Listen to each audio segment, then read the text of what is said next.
film dia nih abis menggeprek seorang cewek. Laki-laki ini bernama Jay Wheeler.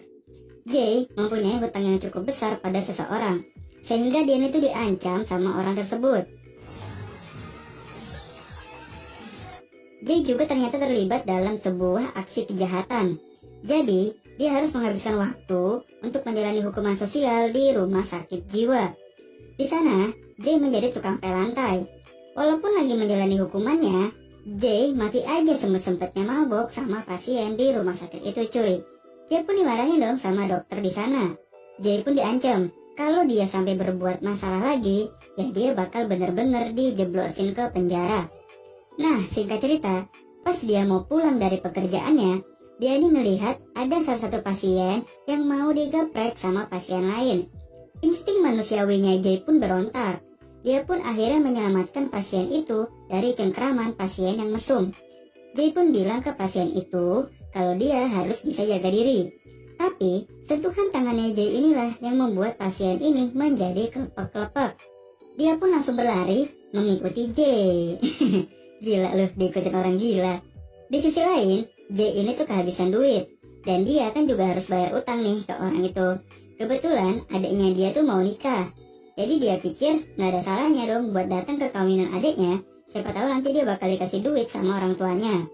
Akhirnya, Jay pun pergi ke kawinan adiknya bersama si pasien ini. Ngomong-ngomong, pasien ini tuh bernama Desi. Mukanya polos-polos gimana gitu ya. Semenjak kematian ibunya membuat Desi menjadi hilang arah. Makanya dia ini dibungkus ke rumah sakit jiwa. Desi ini tuh punya kebiasaan yang aneh cuy. Dia ini tuh gak suka pakai alas kaki. Jadi dia ini lebih suka nyeker. Ya namanya juga gak waras. Jadi si Desi ini tuh banyak ngelakuin hal-hal yang juga gak waras. Dia pun dengan polosnya nanya ke Jay apakah mereka ini pacaran. Jay pun ya mengiyakan aja gitu kan biar cepet. Singkat cerita, mereka pun sampailah di rumahnya Jay.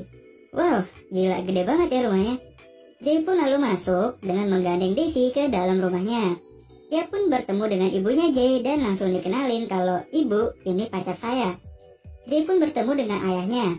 Jadi, hubungan Jay dengan ayahnya itu tidak terlalu akrab. Makanya pembicaraan mereka pun juga cuma sekedarnya aja cuy. Sampailah di acara keluarga.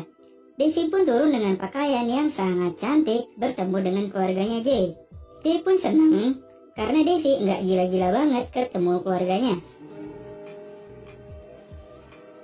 Tapi esok harinya si Desi ini tuh berinisiatif membersihkan kamar mandi. Jay pun kaget dong karena ya dia orang kaya gitu kan. Jadi membersihkan kamar mandi adalah pekerjaannya pembantu. Pas lagi bersih kamar mandi, Desi pun cerita kalau memang dia nih udah terbiasa membersihkan kamar mandi. Dia pun dengan santainya bercerita kalau dia yang membunuh ibunya. Sehingga dia ini dimasukin ke rumah sakit jiwa. Jay pun langsung melongo mendengar hal ini. Dia pun termenung di kamar tidurnya. Keesokan harinya, Desi pun malah didandani sama ibunya sampai ia menjadi sangat cantik. Kepala bawahnya Jay pun langsung menjadi tegang melihat Desi yang sangat cantik. Tibalah di hari pernikahan, Desi pun masing-masingnya bertingkah konyol di saat adiknya menikah. Jay pun langsung nyamperin Desi buat bilang, udah dong jangan bikin malu. Singkat cerita, mereka pun berdansa. Desi ini ternyata mempunyai kehidupan yang sangat kelam. Dia tuh gak pernah sekolah. Jadi hal inilah kenapa tingkah lakunya tuh agak aneh. Di saat Jay datang di kehidupannya, dia pun menjadi senang dan bahagia. Desi pun akhirnya mempunyai kesempatan berdansa dengan ayahnya Jay. Ayahnya Jay pun penasaran dengan hubungan mereka dan siapa si Desi sebenarnya. Sampailah Desi pun kembali kambuh. Akhirnya Jay pun berbicara yang sebenarnya pada keluarganya. Kalau dirinya adalah seorang tukang pel dan Desi adalah pasien rumah sakit jiwa. Ayahnya pun langsung marah dong. Ya kali gitu kan anaknya orang kaya pacaran sama orang gila. Jay dan Desi pun langsung kabur naik taksi. Mereka pun akhirnya balik ke garasi bapaknya untuk mencuri mobil. Desi pun seneng banget dong naik mobil kayak gini. Tapi kebahagiaan Desi tuh nggak berlangsung lama. Jay dengan jahatnya meninggalkan Desi di stasiun. Dengan alasan Jay mau pergi untuk keluar sebentar. Desi pun nurut-nurut aja. Padahal Jay ini tuh pergi meninggalkan Desi sendirian dong. Di perjalanan, Jay pun ditelepon sama dokternya. Dokter itu pun bilang kalau Daisy itu nggak pernah keluar rumah. Jadi seumur hidupnya dia ini dikurung sama ibunya di dalam rumah. Jadi agak berbahaya kalau meninggalkan Daisy sendirian di alam bebas. Di sisi lain, Daisy pun masih setia menunggu Jay di stasiun. Asli ini mah sedih banget cuy ngeliatnya. Sampai akhirnya Jay pun tersadar dan kembali menjemput Daisy. Akhirnya mereka pun bersatu kembali. Di perjalanan, mereka pun dikejar sama polisi. Jay pun panik dong, tapi si Daisy malah dada-dada dan senyum sama polisi. Singkat cerita, mereka pun berhasil kabur dari polisi dan bersembunyi di kegelapan malam. Saat malam dan dingin, hasratnya Jay pun berontak. Ia pun lalu menghampiri Daisy dan mengajaknya untuk bercocok tanam. Daisy pun bilang kalau dirinya ini masih perawan. Akhirnya mereka malah berbincang-bincang kenapa hubungannya Jay dengan ayahnya agak renggang. Jadi, si Jay ini tuh pernah mengeprek istri dari teman ayahnya cuy. Hal ini yang ngebuat ayahnya marah banget sama Jay. Wow, pria you mild banget ya si Jay.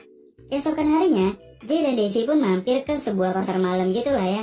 Daisy pun asli seneng banget dan bahagia banget lah si Daisy ini. Dia pun merasa hal ini adalah terbaik dalam hidupnya. Mereka pun bingung mau pergi kemana lagi. Karena si Daisy ini gak mau balik ke rumah sakit jiwa. Si Jay juga kan punya utang sama orang, jadi dia gak mungkin lah pulang ke rumahnya. Dokter rumah sakit jiwa pun nelpon Jay lagi.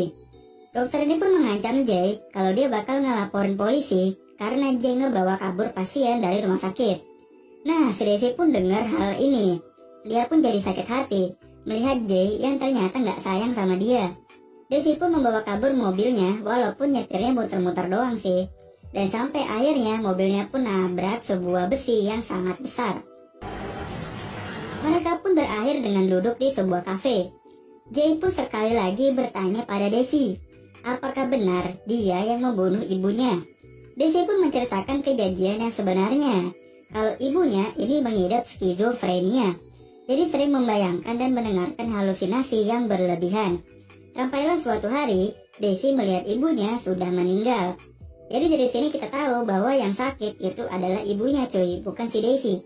Daisy cuma terkena imbas dari emaknya.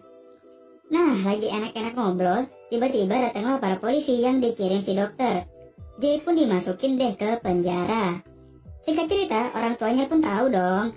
Ibunya Jay pun meminta ayahnya untuk menebus Jay. Ya, sebagai orang tua, mau kayak gimana pun, pasti tetap sayang lah ya sama anaknya. Jay pun keluar dari penjara. Dia pun akhirnya balik ke apartemennya, tapi ya apartemennya udah porak-poranda, diberantakin sama abang-abang berotot yang ngutangin Jay. Dia pun akhirnya kabur dan balik ke rumah sakit untuk nemuin Daisy. Tapi ya sudah tentu dong dia Adam sama dokternya. Jay pun putus asa, dia bingung nih harus kayak gimana lagi. Akhirnya dia pun tiduran di rel kereta api, supaya dia ini dikira orang gila mau bunuh diri konyol gitu kan. Akhirnya dia pun dimasukin ke rumah sakit jiwa dong. Dia pun ditaruh di sebuah kamar isolasi, jadi terpisahlah antara dia dan pasien-pasien lain. Sampai tiba di suatu malam, datanglah si abang-abang berotot yang ingin membunuh Jay. Tapi dia itu ditolongin sama pasien yang diajak mabok di awal film tadi cuy. Singkat cerita, dokter pun sadar kalau Daisy itu nggak sakit. Dan apa yang dikata Jay itu benar, kalau yang sakit itu ibunya Daisy. Dia pun akhirnya membebaskan Daisy dan Jay dari rumah sakit dan mereka pun kembali bersatu lagi. Film ini pun berakhir dengan sangat happy ending. Utangnya Jay dibayarin sama orang tuanya. Dan akhirnya Jay bisa menggeprek Daisy secara normal dan waras. Ini film ceritanya lumayan emosional ya. Jay, seorang laki-laki yang hidupnya